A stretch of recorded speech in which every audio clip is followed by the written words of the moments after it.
What's going on, guys? My name is Eldeniro and welcome to episode 5 of my Leicester City career mode on FIFA 15. At least I hope it's episode 5. We're starting this episode off with a game at Selhurst Park against Crystal Palace, who've recently had a manager change, but that hasn't slowed down their progress. As you can see, they're amazingly placed in 5th in the league overall with 10 points, gaining an average of 2 points per game, which is the type of point system that we would like to score over the course of the season, because that's how you guarantee safety. I think even 1.25 points per game, around 40 points over a season, is usually guaranteed to see you safe.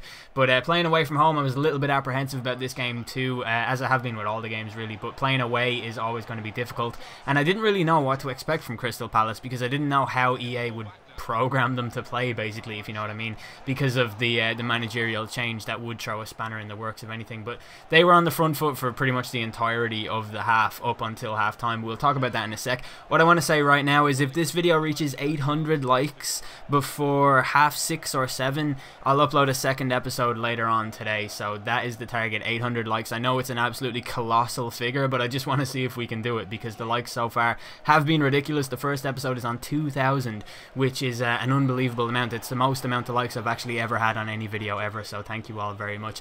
As you can see here in the 44th minute, completely against the run of play, we get a penalty as Andy King is brought down inside the box, and it was a definite penalty on the replay. You can see his jersey does get dragged or tugged, which is a foul, like by the letter of the law. It's a penalty, and that's the punishment that Ward gets for such a stupid foul is a David Nugent penalty as he steps up to take it and try and get his first goal of the season outside of preseason. The only goal that he scored so far was that pretty amazing goal against Parma, and he steps up and dispatches the penalty calmly into the corner of the net. No keeper in the world would have saved it, except for any keeper who would have had the foresight to dive to the right hand side, because it wasn't really that good of a penalty. But we take the lead at Selhurst Park against the run of play, and I was pretty pleased with that overall, because Palace were very, very dominant and they passed the ball extremely well. As you can see here, like little pieces of their build-up play. I initially thought that Shamak shot was in the 68th minute, but amazingly it went wide.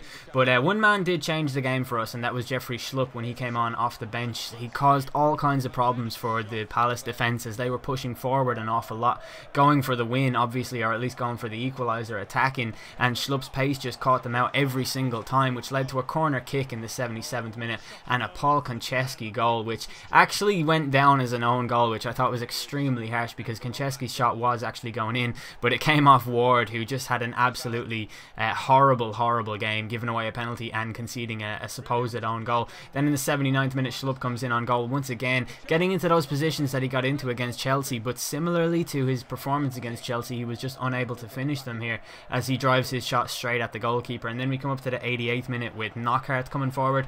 He has support in the middle from Schlupp, who wins the header, but the goalkeeper saves it at the near post, and it went out for a corner. And I thought I'd take this opportunity, considering we were guaranteed the points, to try something different from the corner, try some kind of set piece routine. And what I did was really weird. I went for the short pass to Wes Morgan, who played it in along the ground to Drinkwater, whose shot hit the side net, but I wonder, had he taken it and maybe finessed it with his right foot, if he could have scored from that, because it was an interesting little technique, I thought. But we end that game with a 2-0 victory away from home, and I will take that every day of the week. I think that's an absolutely brilliant result against a team who were definitely dominant throughout. And our next game is at home at the King Power Stadium against Burnley, the fellow newcomers to the division, and we started with Boyata, Morgan, Moore and Delat all in the same defence, which I think is a really strong defence. Nugent starts up front, hoping that we can build some kind of form for him, considering he is probably the best striker that we have. Ujoa hasn't really performed very well. I think he has 6 goals or 6 games so far played with only 1 goal and not any assists, so,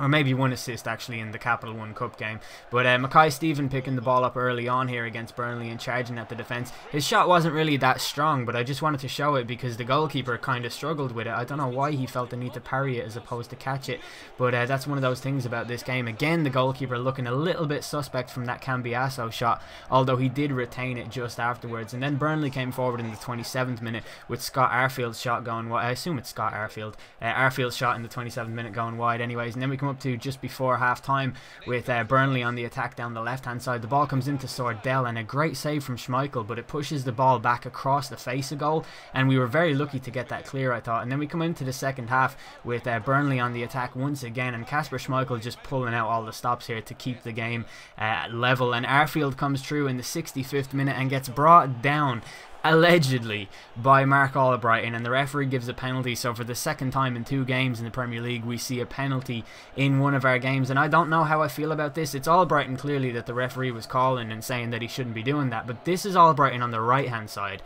To me it looks like King brings him down, but I don't get what it was, and either way Sam Vokes steps up to take the penalty up against Kasper Schmeichel, and I did dive the right way, but as you can see from that reaction, it was about 5 seconds too late, so I don't know how I could have been expected to save that.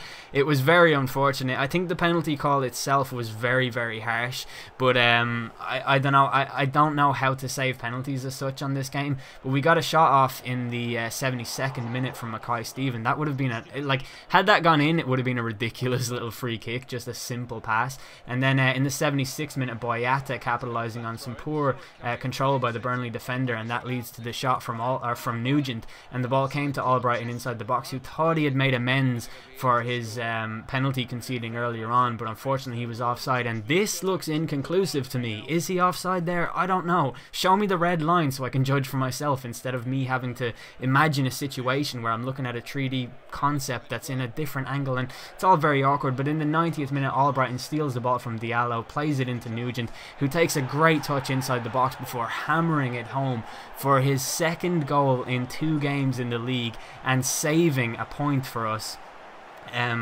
against Burnley. And that was just an amazing moment, I think, in the season, because had we lost to Burnley after winning away at Palace, it would have been a kind of a disastrous moment, and I don't know how I would have felt about it, but I'm so glad that Nugent was there to rescue a point for us, and hopefully we can build some kind of consistency for him, because that seems to be the key. If you look at any career mode that I've ever had, the thing that I always struggle with around this point in the season is consistency, as I try and map out what sort of style I'm going to be playing and things of that nature. So with 3 wins and 3 defeats and 1 draw, I think that kind of well sums it up as you look at the league table here. By the way, my victory away from home against Chelsea suddenly doesn't look that significant, as you see them lingering in 14th place right there with just 2 wins from 7 games, which is probably the result of them insisting on playing Mark Schwarzer in goal instead of, 2 of the best keepers that the league has probably ever seen or will ever see when Courtois gets in there. I don't know.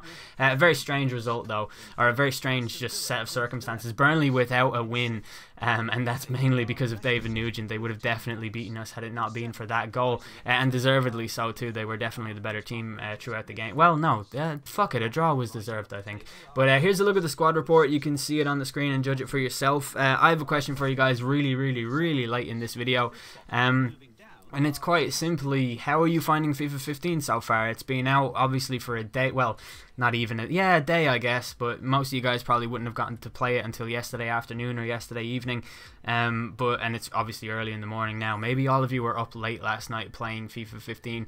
I don't know. There are some things that I find a little bit strange about the game that I have yet to wrap my head around. It seems to be very easy to force your opponent into clearing the ball out for a throw-in their own defence. If you just put any kind of pressure on the fullback, they just turn around and belt it out of play, and sometimes they do it in such a realistic manner that it's actually like a really nice addition to the game, but sometimes they do it for no reason, and it's very strange, and it becomes one of those sort of clown shoe FIFA moments that only would ever happen in a video game. But some of the things I like as well are just basic little things, like if the ball goes out for a throw-in and you keep pressing X, it will skip that stupid scene where the guy goes half to the end of the earth to pick the ball up and put it out of play so that his teammate can take the throw-in and things of that nature.